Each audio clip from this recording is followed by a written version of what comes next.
Not a matter of if, but when a crisis could rock your world. I'm Roshini Rajkumar, crisis strategist, licensed attorney, and host of The Crisis Files. In each case file, we explore a real-world crisis or a multi-dimensional controversy. My crisis squad and I are here to find solutions. We also turn to people with an inside track. Today, Stephanie March is here. A longtime food and dining editor for Minneapolis-St. Paul magazine, Stephanie is a restaurant expert who hosts a foodie radio show and appears on national programs, including The Today Show and the Food Network. She's here to discuss a case file I call Tipping Point. Does it seem like everyone wants a tip these days? You approach a counter for customer service, and once you tap your card, the tip screen appears. It's not just for food service. It's popping up in places you might not expect. On top of that, many diners are encountering service charges on their bills, which are not tips. Or are they? What are those service charges for? Are they really benefiting workers or just shifting the burden of fair wages and benefits from the business to the customer? Stephanie, so much to get into. First, what are service charges? Why are we seeing more of them? The way to put it is that a service charge allows the restaurant to be more in control of the money that's coming in to their business through tips. And it's different state by state, but in Minnesota specifically, the owners of a restaurant are not allowed to say whatever someone can do with the tips that a server receives. So once you fill in your tip charge, your tip line, that money goes directly to your server, and the owner of the restaurant is not allowed to tell them what to do with it. So what the service charges have started to show up, and this is across the board, it gives it a little bit more of control to the restaurant to figure out how to reallocate that money coming in so that it may create fair wages, it may even out the system, in terms of hiring. We've seen that in the past. Servers, if you think about it, they're the ones receiving this money. They work shorter hours than maybe the guys in the back and the people in the back doing the cooking. When you factor in how much money that is, it usually is a higher wage than the kitchen guy. Okay, well, right here, I've got Exhibit A. You have receipts, actual receipts. I have an actual receipt. This is from just days ago on a double date with some friends. And right here, I'm reading it to you, Stephanie. Please note a 5% health and wellness charge is added onto every bill. This charge goes to support health insurance and paid time off benefits for our staff. This charge is not a gratuity. So this is actually in addition to the tip, Stephanie. Yeah, well, this one is interesting that you brought this one because there really are two kinds of service charges right now. There's a service charge like this, a smaller percentage, which is meant to offset the costs of offering your employees full-time benefits, health and wellness is that kind of thing, making sure that those people as hourly workers have health insurance. That's what that's supposed to do. The reason that they're putting it on there and letting you know it actually was because there was a movement toward we want our hourly workers to be taken care of. A lot of people say, I just want you to raise prices across the board. Well, that doesn't really tell you that the restaurant is doing the good work that they see that we as diners want from them. So I understand that piece of it. A little 3%, 4%, 5%, 6%, anything below 10% to me is to me, that's just a moment of of understanding the way, the way that everything is kind of inflating, I guess, without saying inflation. But here's the other service charge, and this is actually what's more important. When they put on, there is a 20%, a 25% service charge, then we're getting into an area where it's in the place of a gratuity, right? That to me says there's something different about the way that money is going to then be collected and distributed. And usually a service charge does not say that it's going to be for health and wellness if it's going to be about wages. And so the reason that they have to say by law that it is not a gratuity, and this is where the confusion comes in. And this is why I think we're talking about this today, because people are like, well, I don't want to have to tip. You just said I have a service charge, and do I have to tip on top of that?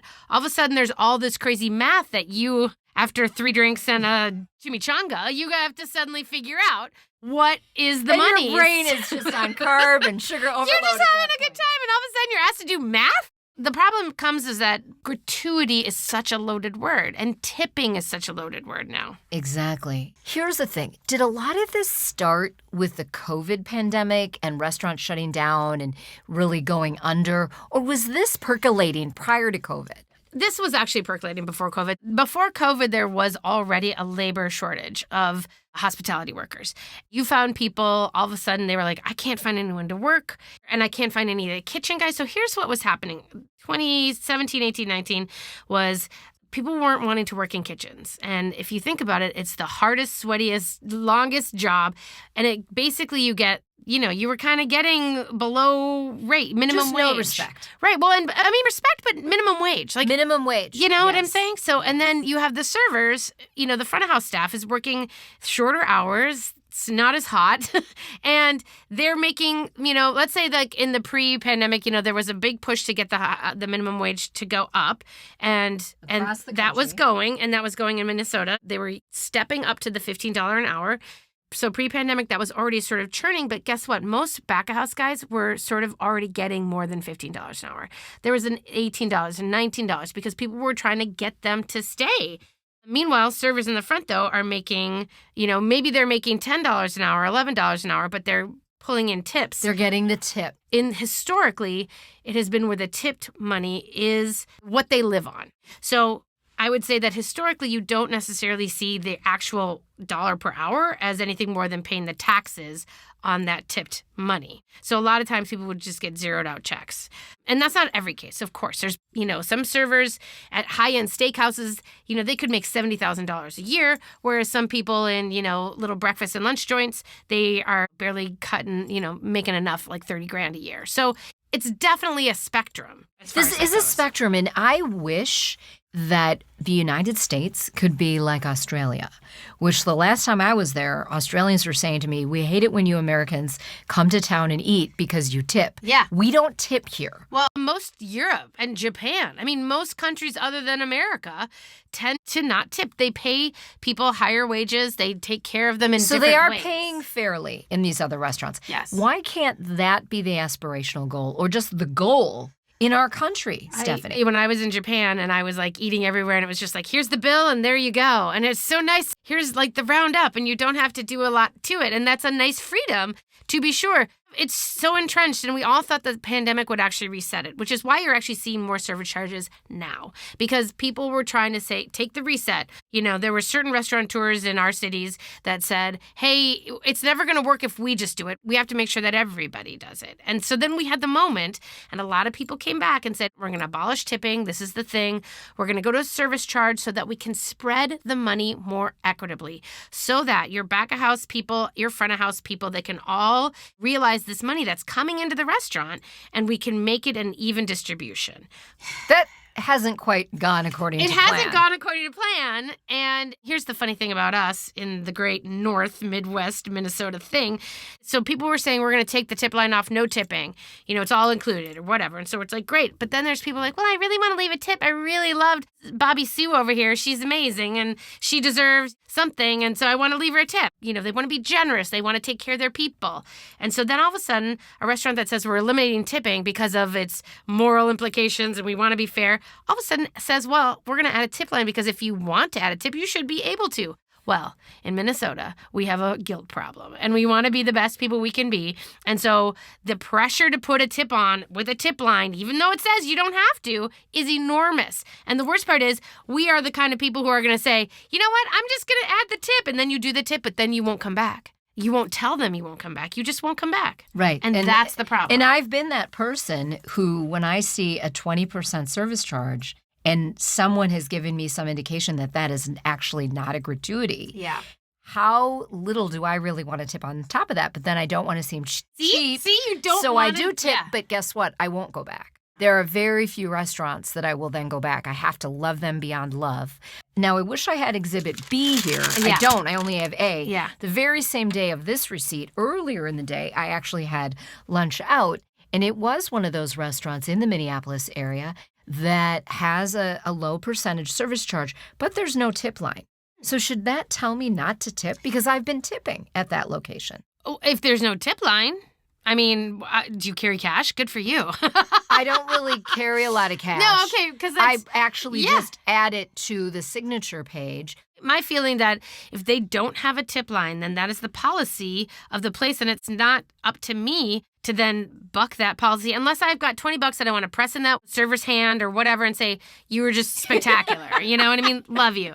But I also think that there's something to say that we're not considering is the fact that when you have a service charge, there tends to be a higher wage across the board. You know, there's a couple different places that open up and say, we're not going to do tipping, but everybody makes $20 an hour.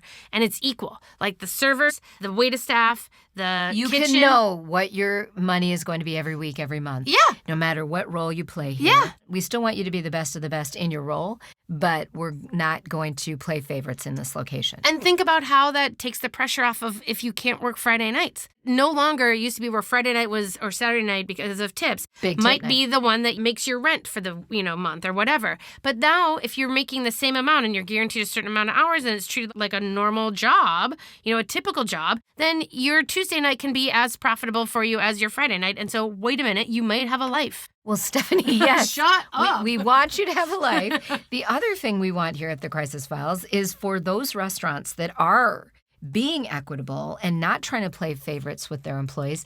And actually, that in turn makes you more appealing to me as a customer. Yeah. I want those restaurants to publicize that. Yeah, well, that's what that service charge, the small wellness fee is for, to help you understand they're trying to do right by their employees. However, it says it is not in place of a gratuity. But see, here's so the this deal. is a double whammy issue. Well, what they're saying is they're going to take care of the wellness. They're giving the health insurance and that kind of stuff, but they're saying they're still not paying all the wages. They're not giving them a higher hourly wage. They want you to be able to give gratuity if that's what you want.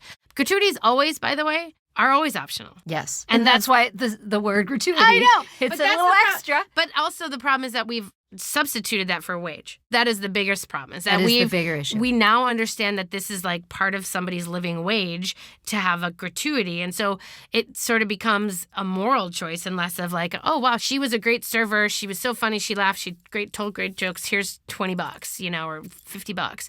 It's now part of how do I make sure that she's, supported in her life, and how do I make sure that we can come back and she can be here too? It's a little bit different. I don't have the answers, and I kind of go both ways. I was a bartender for many years, and I lived completely off tips. And I didn't get a paycheck. I claimed all my dollars because I always wanted to have a good credit history. You wanted to be honest. Yeah, I did. And I always thought that was the way to do it. But I don't know what's right now. I do wish, I keep thinking about the answer to this might be that the state of Minnesota could come up with something pretty cool if they allowed even tip pooling. Because they don't allow restaurants to mandate how to handle the tips. So if they would sort of like change their language a little bit so that they could say no manager or owner of the restaurant may profit from tips, but they can mandate a tip pooling, which would then give a mandated per restaurant distribution of the monies. Per day or night. Yeah, and it's just like it could go by shift, it could go by hours, which is what happens in most places. Right. Most servers tip out their wait staff, and now they tip out the hosts, and now they tip out the back. I would applaud any state that would come up with something that Should would do that. unify this and just make it clearer, make it more customer friendly. Yeah. I'm a big believer in less is more. And this has gotten so complicated. So if you're wondering, what did I do about the tip on this Exhibit A? What did you? I actually, fine, I paid the health and wellness charge. It's on there. It's clearly marked. But I'm told it's not a gratuity. I can't walk out of there without. And she was amazing that night. I ended up doing 20% on the subtotal, not the total. And that's the other part that I think a lot of people are getting frustrated with is that they think that all of the charges then on top of it are raising the tips even higher. And it feels like you're tipping suddenly 25% on your meal when there's also other things. Yeah. So I hear you. I mean, I would tip too on that exact amount. So before we go, tip pooling made me remember I wanted to talk to you about coffee shops, places like Starbucks and others. There is tip pooling. Sometimes there's a container right there at the counter, although places like Starbucks, when I go through drive-through and give my card, right away there's a screen that says, would you like to give $1, $2, $3? And it's almost like you have to press one of those. They stand it with it in your face? I mean, they're like, they're holding it what right would there. you? I mean, and so what's up with bakeries and coffee shops and everybody else? Yeah. It's the wage supplementing of it because they're making minimum. And so that's the thing where the employees, again, putting out a tip jar, that's on them. And then they distribute those monies. And they decide, like, how many hours did you work? How many hours did you work? What is your take from this and this? It's much like bartending. It's the same thing. It's just that we historically think of not a big deal of sliding a couple bucks to a bartender, but to a coffee person, it seems different in our mind. It absolutely does. Meantime, I would recommend all of the lawmakers out there, no matter what state from which you hail, go and visit Japan, go to Australia. Yeah. Come back with the research you've found. You will be a popular legislator if you can solve this. Solve it. For your state. Oh, my goodness. Well, thank you so much, Stephanie March. Get more Stephanie on mspmag.com or mytalk1071.com. Today's Crisis Brief is brought to you by Proof Alliance. Number 1, understand the difference between a service charge and a tip. Read your bill carefully. If you have questions, ask your server. Number 2, if you are a hospitality worker, consider reading up on laws regarding tipping and service charges in your state so you can understand your wages and what you are owed. Number 3, don't feel compelled to tip in a circumstance in which you don't feel tips are warranted. Likewise, understand for servers, their wages could very well be tied to tips. If the service was good, tip. We all want babies to be healthy and have the best start possible.